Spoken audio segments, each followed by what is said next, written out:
Esta es la presentación de mi trabajo, del proyecto final. Es la síntesis de redes neuronales en FPGA. Mi nombre es Daniel Ulloa y mis directores fueron el doctor Santiago Murano y el doctor Carlos de Marciani. Este es un resumen ejecutivo a modo de elevator speech. La idea de este proyecto es implementar algoritmos de software que están optimizados en realidad para computadoras. Se van a implementar en hardware y se va a realizar esto porque ya se realiza con sistemas de procesamiento de señales digitales en un tipo de hardware que es lógico programable. Acá se va a conocer como FPGA. Y la idea es obtener todos estos beneficios, que es un menor tiempo de respuesta, un menor consumo energético y tendríamos también una mayor velocidad. Así que en un resumen aún más resumido, se va a desarrollar una metodología para la implementación de redes neuronales en una FPGA. Estos fueron los objetivos que se plantearon por mis directores para realizar este proyecto. La idea era comenzar con un estudio de redes neuronales, de entender su funcionamiento, y luego buscar las aplicaciones que tenían en el procesamiento digital de señales. Cómo se implementan estas redes en una computadora y cuáles son los entornos de desarrollo que se utilizan. Y luego aprender cuáles eran las técnicas necesarias para poder hacer la implementación de estas redes en una FPGA. Y bueno, luego implementarlo y mostrarlo en un prototipo. Este sería un diagrama de bloques genérico en el cual se muestra la aplicación que tendría una red neuronal dentro de un proyecto. La idea de este trabajo es generar este bloque que está acá, que se llama bloque IP neuronal. Se llama bloque IP porque viene de la palabra propiedad intelectual y permitiría generar bloques al diseñador no le importa cómo está desarrollado, por una cuestión económica. Una empresa te puede vender este bloque y vos lo utilizás, pero no necesariamente sabés cómo está creado en su interior, solamente sabés qué señales tienen que llegar al mismo. Entonces este bloque está preparado para recibir señales que han sido acondicionadas y digitalizadas. Tenemos una señal analógica que fue amplificada, lo que sea necesario, filtrada y luego digitalizada. Este bloque va a recibir señales de una unidad de control que va a determinar el tiempo de funcionamiento de cada operación. Por último, un bloque de decisión en el cual, en base a la respuesta dada por este bloque IP neuronal, se comanda algún elemento externo. Y esta unidad que está acá, que es el DCM, es un bloque propio del fabricante Xilinx, que permite distribuir las señales de reloj en la FPGA, a partir de una señal de reloj de referencia. Voy a comenzar dando una introducción a lo que sería el modelado de las neuronas y de dónde viene todo esto del aprendizaje en algoritmos. Lo que se buscaba era primero modelar una neurona y llevarlo a algún elemento matemático. Además también conocer cuál era el proceso en el cual los humanos aprendíamos. A tratar de demostrar con alguna regla matemática cómo podíamos aprender en función de la información. Este fue un desarrollo que comenzó por un psicólogo, Donald Hebb, que buscaba encontrar esa regla de aprendizaje, y luego por otros investigadores como McCulloch-Pitts y Rosenblatt, que trataron de dar un modelo que podía realizar operaciones en base a un entramado que forman las neuronas, en las cuales los estímulos se propagan y se comparten en distintas neuronas en una entrada, y luego esa salida se replica hacia otras neuronas vecinas. Ese sería el concepto de red neuronal. Tener distintos elementos que están compartiendo un canal, que serían los terminales nerviosos, y enviando información eléctrica. Entonces, el primer modelo lo que hizo fue tomar señales de entradas, hacer una suma ponderada, diciendo que algunas conexiones son más fuertes que otras, que era lo que se veía en el modelo biológico, y utilizar un bloque de salida que permitía decir si la salida iba a ser un 1 o un 0. Acá fue determinado por su valor. Si el resultado de esta operación era un número positivo, se decía que la salida era 1, y si era negativo era 0. Y esto, con el pasar de los años, propusieron otras funciones utilizadas en este bloque, que acá se llamaba S, y darle unas propiedades distintas, de funciones no lineales. Por ejemplo, se propusieron señales sigmoides, tangente hiperbólica. Quedó como un campo de investigación y se iban proponiendo nuevos diseños. Y luego se juntaban en una red neuronal que tenía cierta cantidad de capas, ya dando una muestra de lo que sería parte del cerebro. ¿Cómo se entrenaban estas redes para que aprendan? Se presentaban datos a la entrada y a la salida se presentaban los valores esperados. Un algoritmo lo que hace en este caso es ajustar los pesos que tienen cada una de estas conexiones de manera tal de que se pueda obtener a la salida el valor esperado, y se va penalizando cada neurona en función del error que cometió. Eso se llama algoritmo de retropropagación. Si lo queremos ver como algo más simple, podríamos decir que una red neuronal es una composición de funciones. Podemos ver que la salida a la última neurona va a depender de todas las respuestas que fueron obtenidas por cada neurona. Entonces simplemente podemos decir que es una composición de funciones. En el estado del arte, lo que buscaba era si existían metodologías para su implementación. Si había algún software que me permitiera convertir o traducir lo que obtenía en software en una placa de hardware.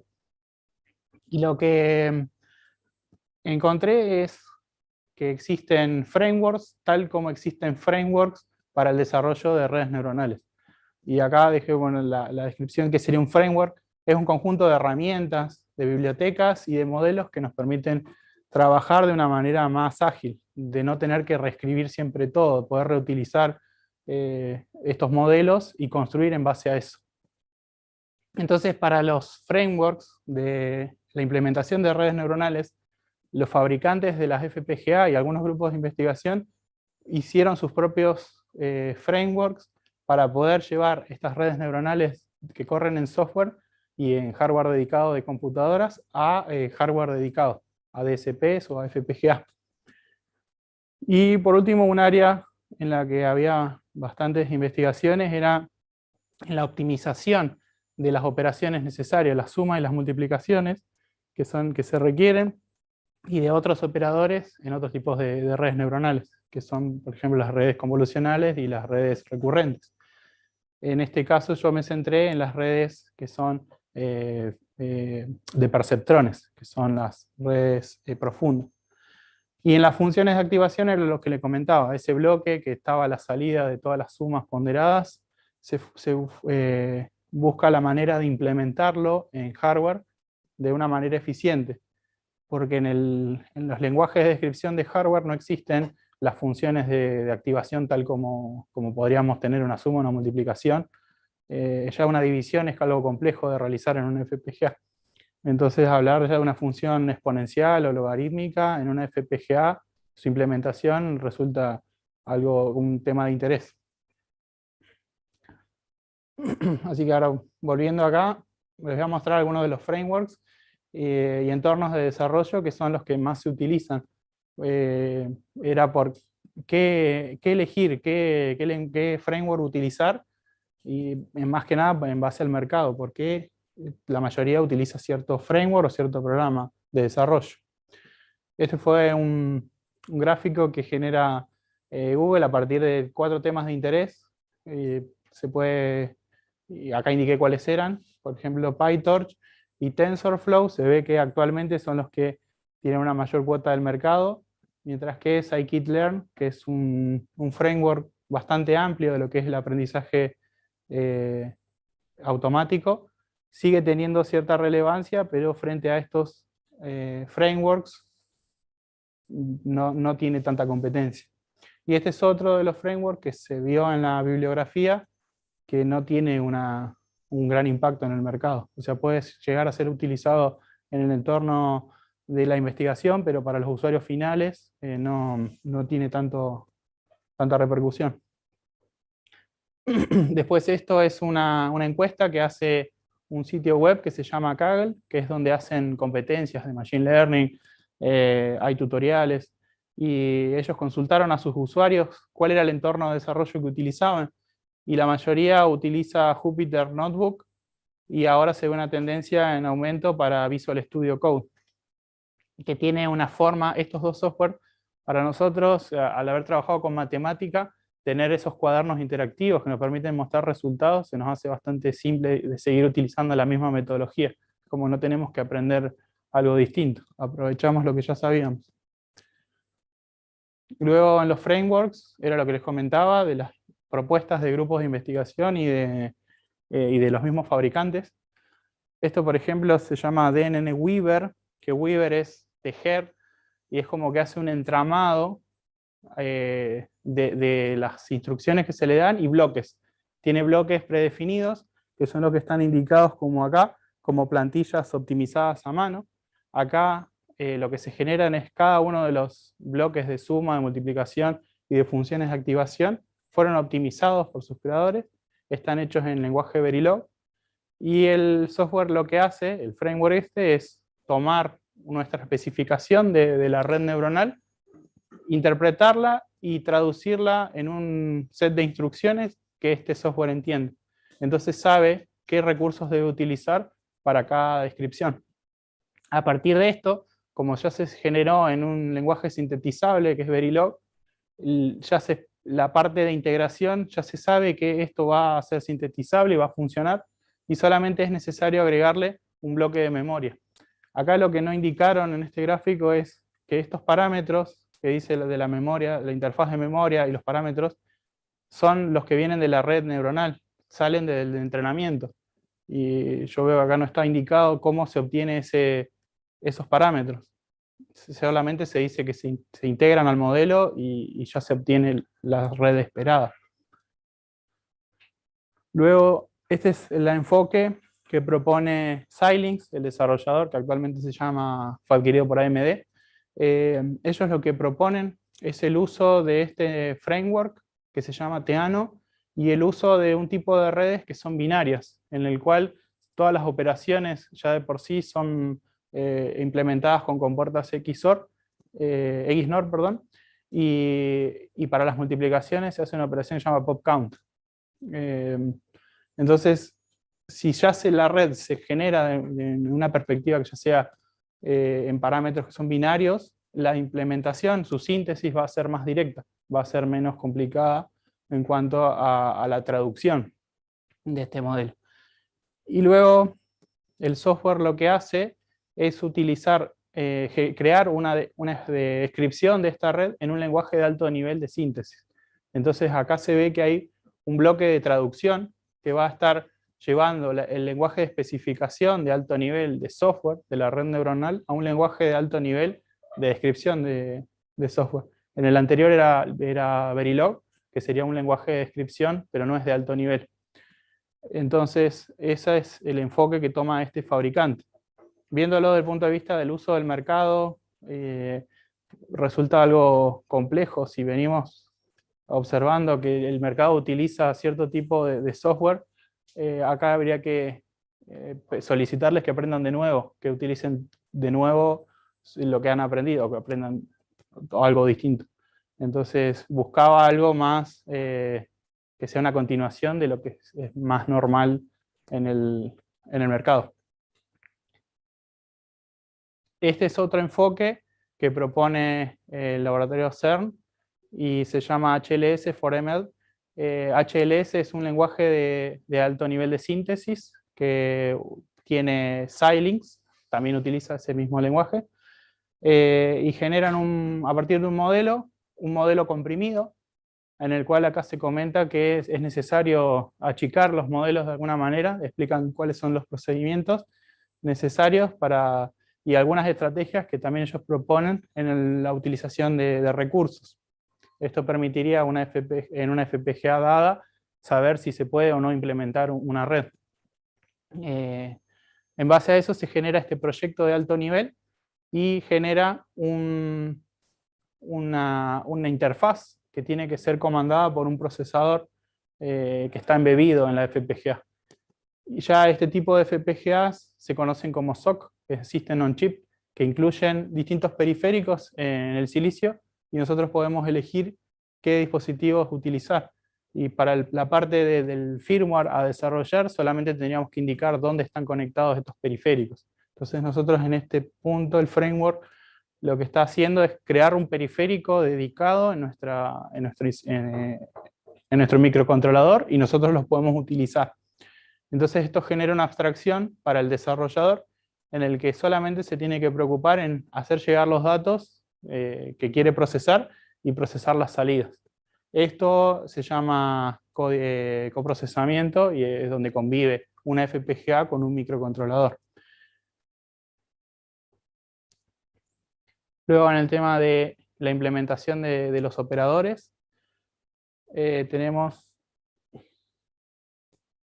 que en la bibliografía, la bibliografía que consulté, coincide en que hay que representar a las entradas de cada una de las neuronas como una multiplicación de su entrada por un peso, y luego un sumador que va a tener tantas entradas como entradas que tenía la neurona, y una entrada adicional que es un parámetro que se llama vías.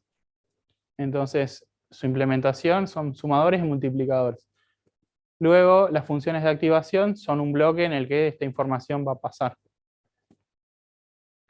Esta sería la descripción de un perceptrón de 3 entradas, una neurona que tiene estas 3 entradas, y se utilizan bloques de hardware que son multiplicadores y luego sumadores. Este bloque es una función de activación que se llama ReLU.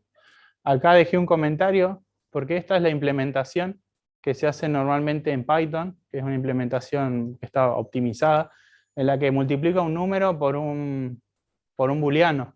Esto es una comparación, se fija si el valor es mayor o menor. Y entonces, si trato de sintetizar esto, tenía errores en que indicaba que no se puede hacer esa operación, tenía que trabajar solamente con números. Y analizando un poco más la documentación, no era que podía usar cualquier función de MATLAB adentro de estos bloques, estaba limitado. Así que esta sería una manera de representar una función de activación con código. Esta sería una función de activación, que es la función sigmoide, y tiene expresiones que son exponenciales y hay que hacer una función inversa, cosas que no es sintetizable en la FPGA, y los autores recomiendan el uso de esta implementación, que es a partir de aproximaciones lineales. Entonces este es todo el hardware necesario para hacer una aproximación a trozos de la función sigmoide. Entonces en el software de Xilinx lo que generé fue estos bloques y comparé si obtenía lo esperado. Entonces acá tenía la entrada, una señal senoidal, y a la salida esperaba tener esta salida. Esto es la respuesta esperada y esto es lo que obtuve en el software de implementación. Luego con la función tangente hiperbólica, otra forma de implementar funciones de activación sería a partir de tablas de búsqueda. Esta implementación la realicé yo y porque no encontré en la literatura una implementación, y lo que estoy haciendo es hacer un mapeo de un rango de la señal, es decir, desde un valor desde -5 hasta 5, y mapearlo, que está representado en punto fijo eso.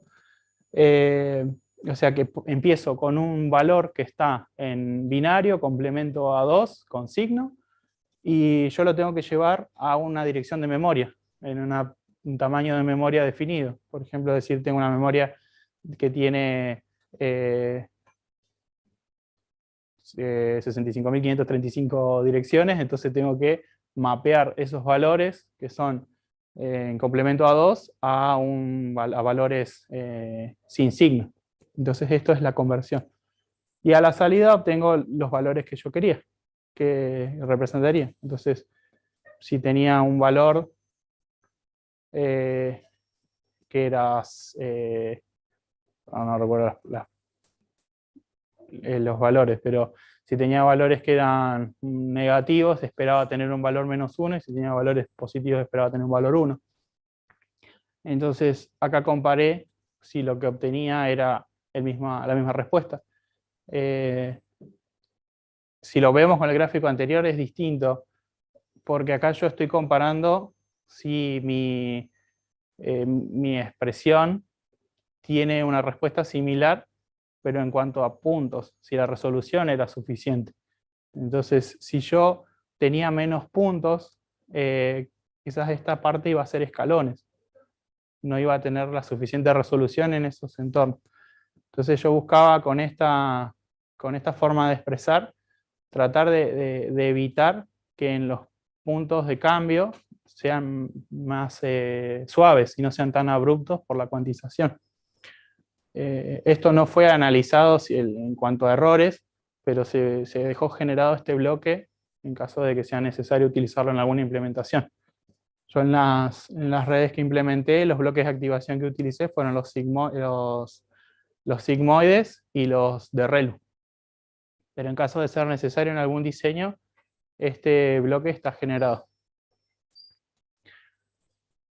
Luego, algunos autores mencionaban o hacían un resumen de cuáles eran los problemas que habían, y también en estos frameworks se comentaban o se veían algunas decisiones que tomaban. Por ejemplo, si hoy queremos buscar un modelo del estado del arte, vamos a ver que tiene muchísimos parámetros, que si los queremos almacenar en memoria no nos alcanzaría y necesitamos recurrir a interfaces externas de almacenamiento. Entonces hay que buscar alguna manera de implementar redes que sean más pequeñas, o de buscar redes que se implementaban hace muchos años atrás con poca cantidad de neuronas. Entonces, si hoy decimos quiero implementar la red, si vamos a hablar de algo moderno, decir ChatGPT en una FPGA, no va por ahí. Entonces, acá buscar en el estado del arte no me ayudó mucho. Tuve que buscar de investigaciones mucho más antiguas para ver qué se estaba implementando. Luego, en el software, las operaciones se hacen en punto flotante. Si quiero hacer punto flotante en una FPGA, es algo bastante complejo. Entonces hay que buscar una alternativa, y eso se logra representando los números de otra manera, representándolos con una notación de punto fijo, en donde nosotros solamente permitimos escalones discretos de valores para las señales. Y luego otra inquietud, la descripción de una red neuronal, como las que les mostré al principio, que había un montón de neuronas. ¿Cómo las describo en una sola ecuación o en una forma que me permita, si yo quiero hacer una red más grande, escalarlo? Es como que cada vez que lo quiero hacer tengo que hacerlo a mano, todas las representaciones. Entonces, esa era una de las inquietudes que tenía durante la lectura de la bibliografía. Entonces, para la implementación, en estos frameworks vi que se hacía la reutilización de recursos. Se hacía el entrenamiento con parámetros cuantizados y se eliminaban los parámetros que eran próximos a 0, o que también nos permitía hasta eliminar neuronas si su salida era 0. Entonces esto es una propuesta, esta gráfica la hice en función de lo que había observado, que no estaba especificado por la gente de HLS4ML, pero utilizaban un solo multiplicador en una sola capa. Entonces, supongo que lo que estaban haciendo era una multiplexación en la que elegían qué entrada era la que ingresaba al multiplicador, que sería este, y luego cambiaban qué peso correspondía a cada conexión. Entonces hay una memoria de pesos, una unidad de control que va a estar determinando cómo funciona esta salida. Y en algún punto también llevar un control para saber que los valores que van quedando almacenados en memoria, a qué conexión corresponden. Otra de las técnicas sería la de cuantizar los parámetros. Como vamos a estar trabajando en punto fijo, hay valores que no vamos a poder representar. Entonces, si podemos, por ejemplo, agrupar valores que están muy próximos en uno solo, o valores que están muy alejados, podemos hacer una especie de limitación hasta ese valor, o sea que tienda, sature en ese valor. Y esto era lo que les comentaba de buscar esos parámetros que tienden a cero y directamente eliminarlos y no implementarlos. Si esto se quisiera describir a partir de los parámetros obtenidos por un entrenamiento de una red, sería bastante complejo después determinar cómo sería el orden de todos estos elementos en un mapa de memoria. Habrían valores que inicialmente estarían, por ejemplo, almacenaría este peso, este peso, este peso, todos ordenados en una lista. Y si yo los quiero simplificar y tengo que ir eliminando, ¿cómo llevo a un control? Necesito un algoritmo que esté procesando de elemento a elemento, que lleve un conteo bastante exhaustivo del orden de cada uno de estos elementos, para que al final después otro algoritmo que genere las neuronas tenga en cuenta eso. Entonces, por ahí un enfoque de descripción a partir de código sería bastante complejo. Entonces busqué un enfoque que sea gráfico. Como todas las representaciones que se ven son gráficas, utilizar elementos directamente que representen esta neurona y conectarlos como se ven acá. Esto es lo que les comenté del punto flotante. ¿Cuáles son las alternativas? Bueno, el uso de punto fijo, y al usar punto fijo lo que tenemos es multiplicadores dedicados en la FPGA, que es algo que los fabricantes cada vez están incluyendo más y más módulos ubicados de manera estratégica para poder optimizar el tiempo de procesamiento. Dentro de la FPGA se pueden imaginar como que son islas en las que hay compuertas y elementos que son seleccionables, pero el fabricante en el centro del diseño estableció toda una columna de multiplicadores. Entonces cada una de esas islas tiene una distancia asegurada hacia un multiplicador. Entonces eso al fin de la implementación permite hacer implementaciones muy eficientes. Esta es una comparativa del hardware que se utiliza. Si hay que describir operaciones de punto flotante, hay que expresar cada uno de estos bloques, cada uno tiene una cantidad determinada de bits, mientras que si se utilizan multiplicadores dedicados, estas estructuras ya son fijas. Entonces ya se tiene determinado que estos multiplicadores son de 24 por 24 bits, y la salida esperada ya va a ser la indicada por el hardware. Este es el multiplicador que está en las FPGA. Es configurable, nos permite hacer algunas operaciones antes. Por ejemplo, tenemos un sumador previo, que podríamos hacer la operación A por B, pero también podríamos hacer A más D por B. También tiene algunos bloques que permiten hacer operaciones aritméticas booleanas, acá, de álgebra de Boole, en este bloque. Entonces este slice, que eran los que les comentaba, que están en una columna, son muy configurables y se pueden optimizar bastante desde el software.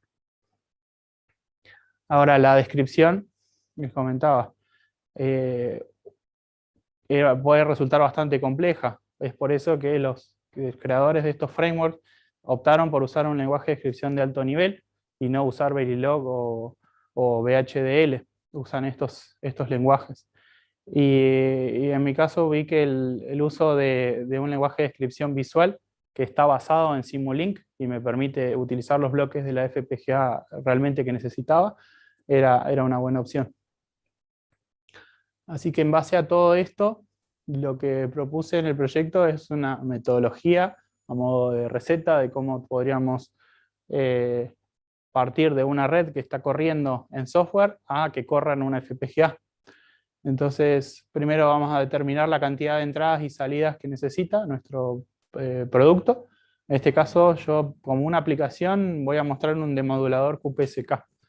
Ese demodulador QPSK lo que tiene es una entrada, que son dos señales que están en banda, en una determinada frecuencia, se van a llevar a banda base, se van a digitalizar, entonces yo espero tener esas dos señales ya digitalizadas.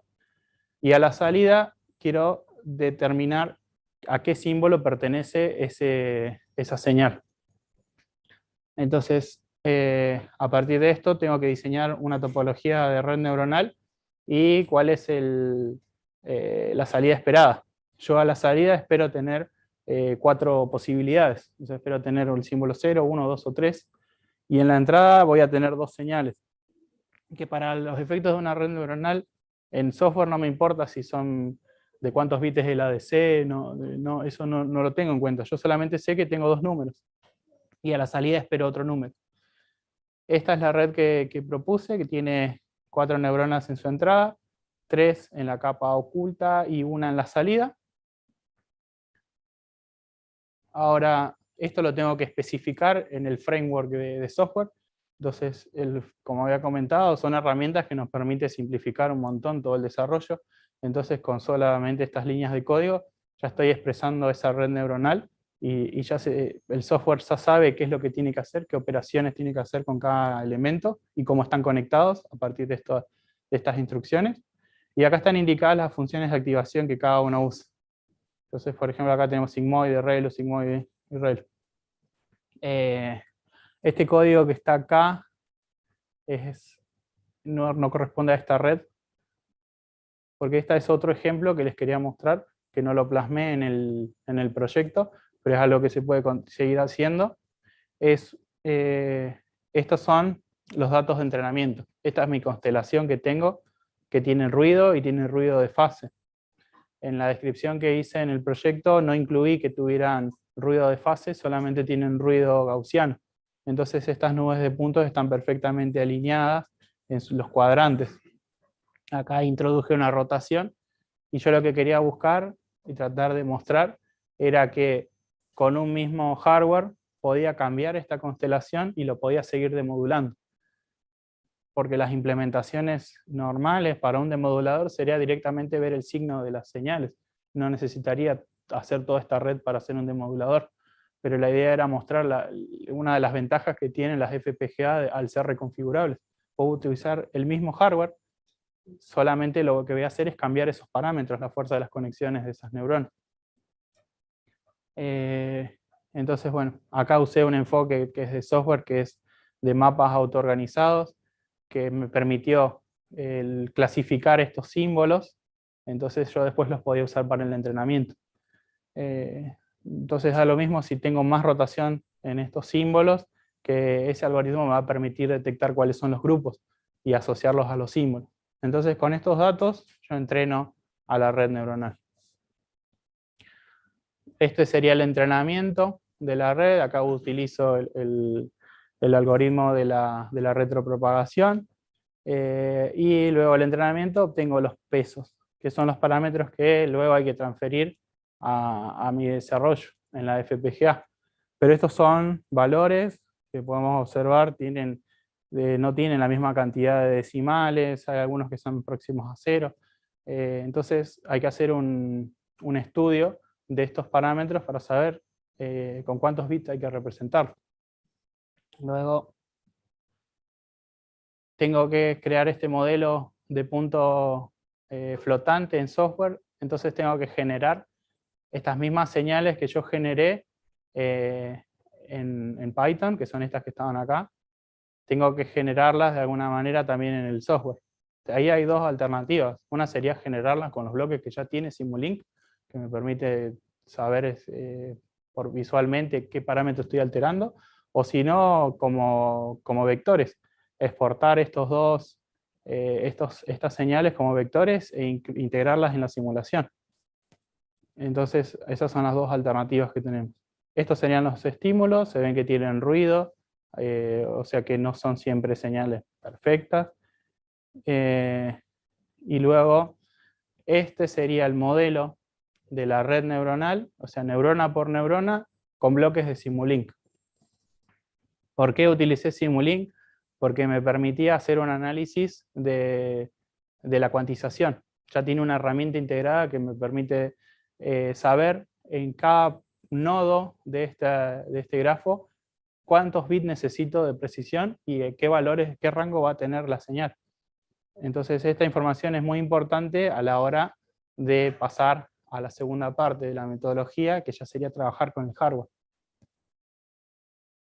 Esto es la misma representación de la red, pero ya con bloques de la red neuronal. Perdón, con bloques que están disponibles en la FPGA. En este bloque yo lo que diseñé son los sumadores y los multiplicadores que les había mostrado anteriormente. Están todos ya integrados en este subbloque. Y esta es la forma visual de hacer el desarrollo, o sea, ir conectando el mapeo de cada una de las neuronas, hacerlo a mano. Entonces acá si hubiese observado que hay una neurona que su salida es 0, directamente la omitía en este diseño, no la incluía. Ahora que ya tengo estas dos partes, tengo el modelo y tengo los estímulos, lo que puedo hacer es simular, saber y comparar si mi modelo que está cuantizado se comporta de la misma manera que se estaba comportando el modelo de punto flotante. Acá tengo las salidas, que son de las señales que salen del demodulador neuronal, como le llamé. Estas son las señales de entrada, y estos son los símbolos que se estaban generando. Hay algunos glitches en las señales, y eso se debe a la cuantización que estoy haciendo a la salida. O sea, yo tengo operaciones de punto fijo, y al final de toda la operación las trunqué. Entonces, un valor que era 1,99 quedó representado como 1. Y un valor que era 2,03 quedó como 2. Entonces, si yo aumento la cantidad de bits, podría elegir otra estrategia para representar los números que no se vea tan afectada por la cuantización.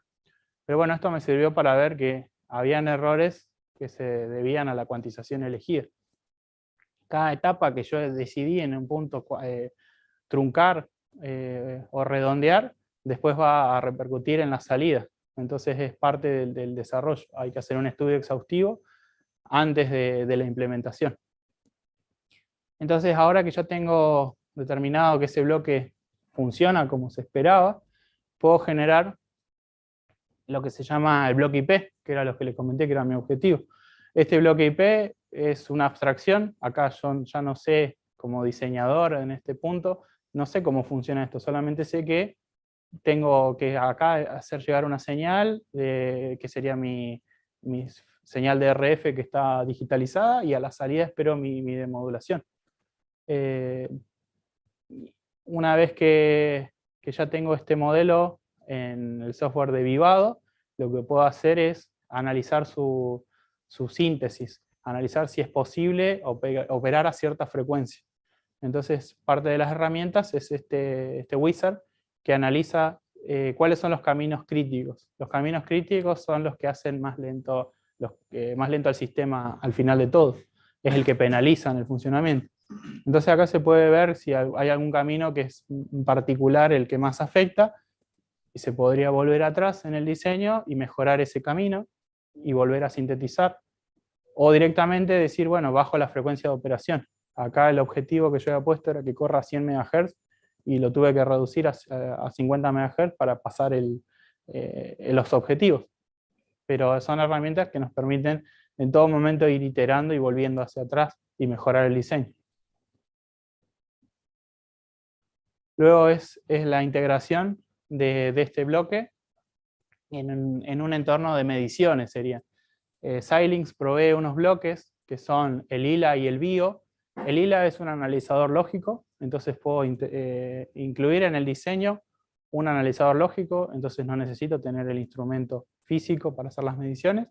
Y también un BIO, que sería un input-output virtual, que yo puedo desde el software tener switches y representar señales de activación en la FPGA. Entonces con esto lo que hice fue hacer las mediciones del diseño ya implementado en la FPGA, la implementación final. Esta es una imagen de ese ILA que les comentaba. Acá están la salida del demodulador y estas son las entradas que se generaron con este bloque. Este bloque se utilizaron los parámetros de entrenamiento y se almacenaron en 2 memorias y se incluyeron en el diseño. Entonces esto actualmente está corriendo todo en la FPGA, todos los estímulos y el instrumento, y se analiza si el funcionamiento de nuestro diseño era el esperado, en todos los puntos de vista, o sea, desde el punto de vista a gran nivel y en el nivel ya de la implementación en el silicio. Acá, así que como conclusión, les tengo que comentar que yo creo que lo que hice fue el desarrollo de una metodología, trabajando con la metodología del desarrollo en FPGA y también de redes neuronales, juntarlos a ambos y hacer la implementación de un algoritmo de software en hardware. El uso de punto fijo lleva a errores de precisión porque las operaciones se van viendo truncadas o hay valores que no son posibles. Entonces, por estos niveles de cuantización que tenemos, también vamos a tener resultados que están cometiendo errores errores. Y bueno, la implementación de las funciones de aproximación, las funciones de activación, al hacer aproximaciones lineales, estamos cometiendo errores que se deben a los cambios bruscos en las rectas que se van utilizando. Como trabajo futuro, se podría hacer un análisis más exhaustivo sobre estos caminos críticos del sistema. Lo que les mostré en ese resultado del análisis era que algunos caminos tenían mayores tiempos que otros, entonces se puede continuar evaluando eso y sacándole más velocidad al desarrollo. No se conoce exactamente cuáles son los tiempos que tienen de demora los bloques. A medida que se van incluyendo más y más capas, van a haber errores, pero demoras, pero no se tiene el cálculo exacto o una función que me diga a partir de todos estos bloques vas a tener tanta demora. Pero sí lo que se ve es que una vez que la red ya tiene sus datos propagados hasta el último elemento, empieza a obtener respuestas muestra a muestra, que se podría ver como un pipeline en lo que tenemos un tiempo de demora para el procesamiento y luego obtenemos siempre el resultado esperado. Luego, como les había comentado, usé el Simulink para hacer el análisis de cuantización. Esto se podría desarrollar una herramienta y obtener ese análisis ya en la descripción de Python, antes de pasar al software de implementación. Entonces ya permitiría tener una visión al desarrollador de que cuántos recursos va a necesitar y cuántos bits va a necesitar cada una de las señales. Luego también una herramienta en Python que me permita decir, a partir de este diseño que vos especificaste, cuántos recursos vas a utilizar y saber si la FPGA que tenés disponible alcanza o no. Por último, estas redes binarias que propone Xilinx en su framework, estaría interesante hacer un estudio, porque según este fabricante se pueden realizar implementaciones mucho más eficientes y mucho más rápidas en cuanto a recursos. Como les comenté, no se analizaron las redes, no se implementó una red neuronal convolucional y una red neuronal recurrente. La metodología sería la misma, solamente que habría que generar los elementos de procesamiento. Entonces sería generar bloques nuevos e indicar cómo se conectarían, pero la metodología sería la misma. Así que gracias por tu atención y si me preguntas, quedo atento. Sí.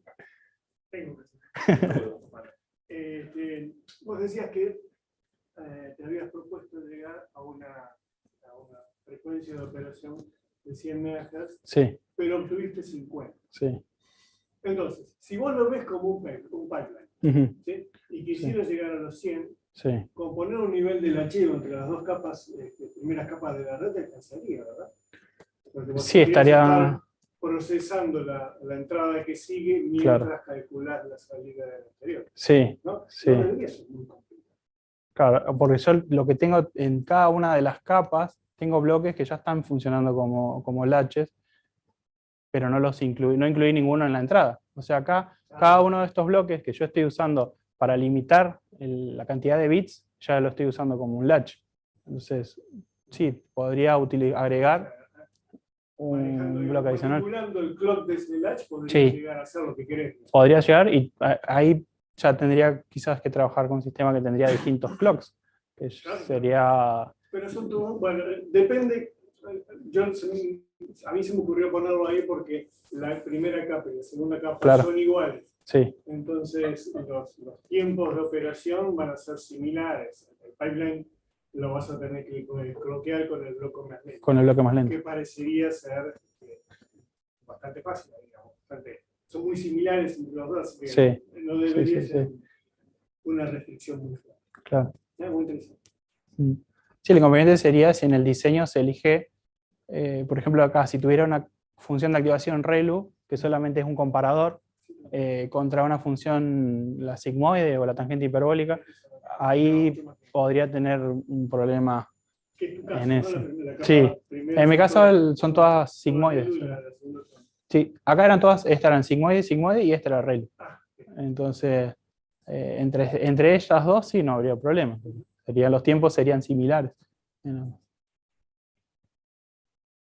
me refiero a que si lo quisimos hacer a lo bruto, Mm, tomamos el tiempo más largo sí, de las tres etapas, digamos, claro. y ponemos un clock que sea el triple del clock base. De la base, Y claro. es fácil, Claro. 3 o 4, es más fácil 4 que 3, pero Sí, eso estaba indicado acá. claro.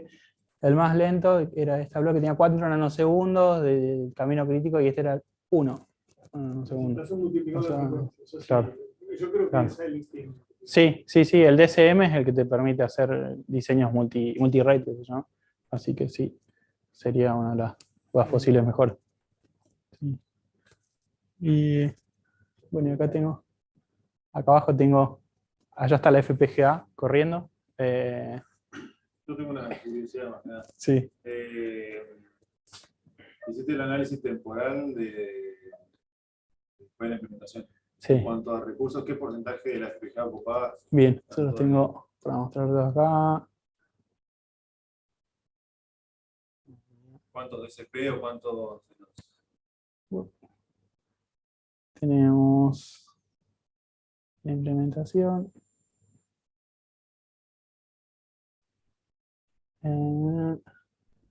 Utilización.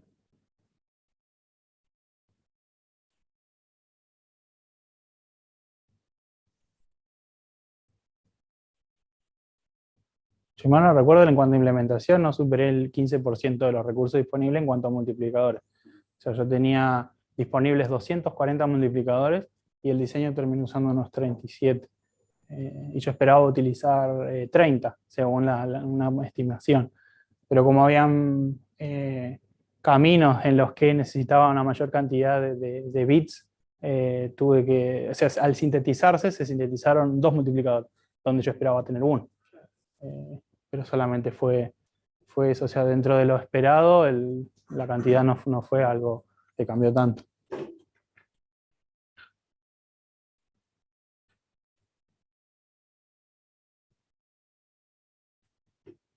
Para el desarrollo usaste la Nexus 4, ¿no? Sí, usé la placa de desarrollo Nexus 4, que es la versión DDR, que de las FPGA que teníamos disponibles era la que más recursos tenía.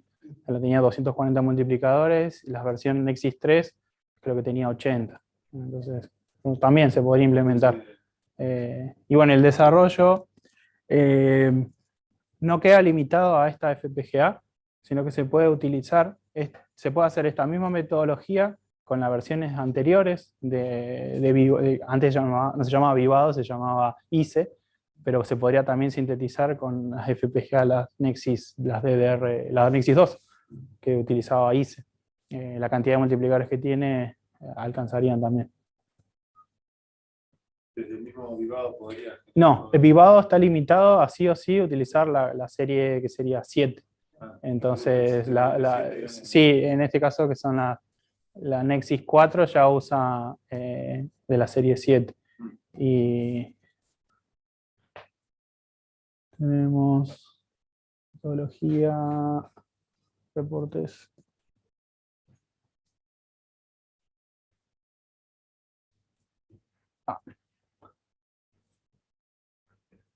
Ah, lo hizo.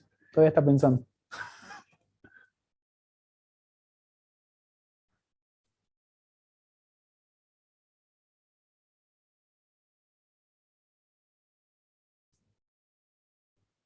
Ahí está, usé 37 SP de 240. Acá tendría este porcentaje. No. Reportes. Ahí donde está, creo que te da la opción de poner el porcentaje.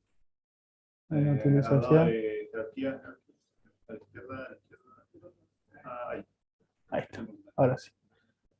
Así que Claro, nada. en registro usé un 2%. En las LUT usé 4%. Igual hay que tener en cuenta que esto está considerando los bloques que usé para el testeo. Así que hay recursos adicionales en lo que serían los slides, las LUT, que son de eso. Sé que los DSP son los 37 porque la I y la BIO no necesitan multiplicador. Pero ese sería el uso. Así que bueno. Y acá les quería mostrar en... Vamos a hacerlo. Open Target. Puedes arrastrar la barra arriba, la pongo para arriba del todo. No, pero yo tenía otra ventana. Acá está. ¿No? Ahí. Acá está. Este necesito que me falta uno todavía. Bueno, esta es la captura del analizador lógico. O sea, si yo ahora hago una nueva captura, obtengo mediciones nuevas. Pero lo que les quería mostrar era también el uso del BIO. Acá se ve que está corriendo y está mostrando la salida. La está muestreando a 500 milisegundos. Pero bueno, sirve para, por ejemplo, elegir. Sí, estoy capturando en tiempo real datos. Si uso el hilo, obtengo 1024 muestras a la frecuencia de operación. Entonces ya mi gráfica está en muestra. Pero el BIO lo usé para poder elegir si estoy trabajando con la simulación o con la emulación de señales o si estoy usando parámetros externos. Entonces, si yo elijo acá esta salida y esta, desactivo las señales del generador de estímulos y permito el ingreso de señales a partir del BIO. Entonces acá yo puse valores del BIO. Bueno, acá tengo un valor negativo. Me voy a acercar ya a la PC. Estos serían los valores de puntos fijos representados como decimales. Entonces, para símbolo, para valores, acá tendría una señal negativa y otra positiva, tengo un valor de 1. Si pongo dos señales positivas.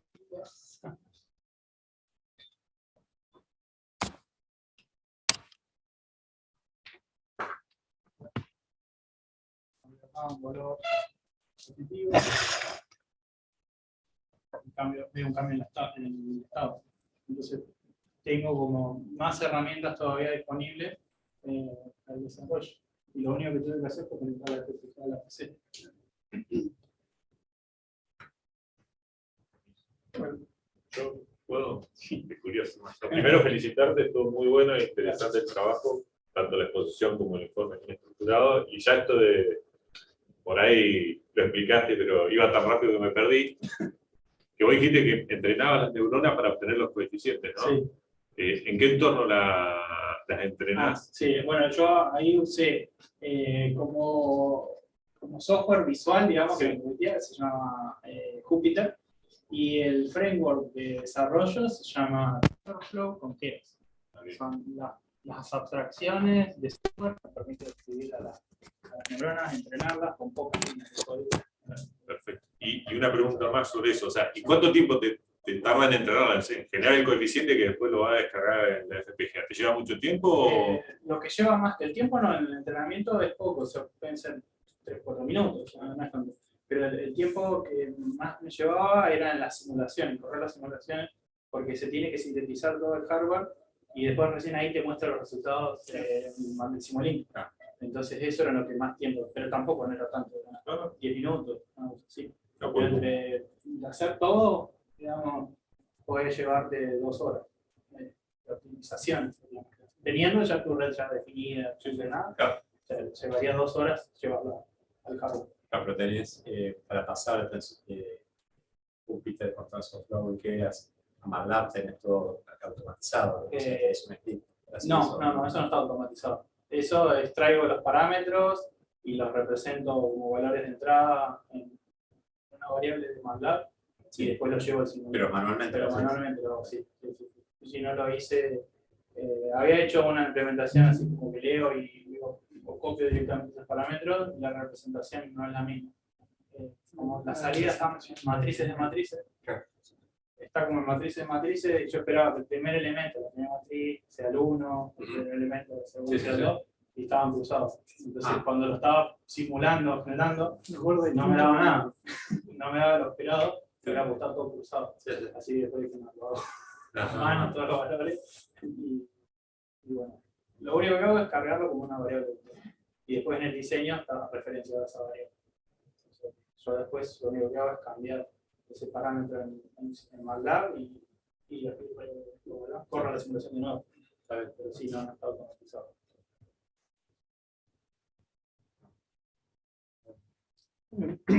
¿Dónde lo vamos?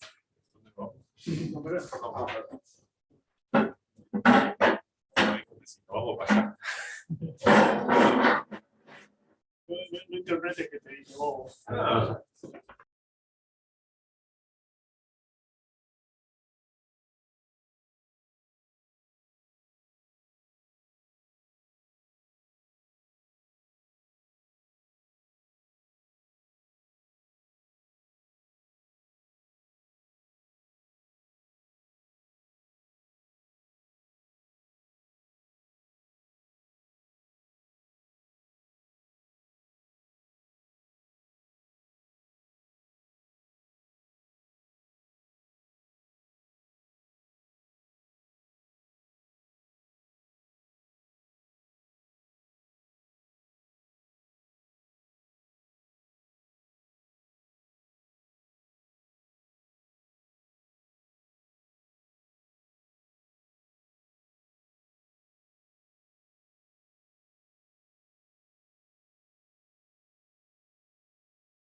Gracias.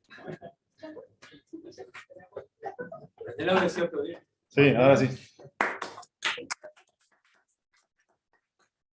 Situación, ingeniero. No, todavía no. Bueno, casi. Ingeniero sin termo. Quedé sin termo. Ah, la camarita. No, Bien, el más que queda mucho y Ahora no sabe.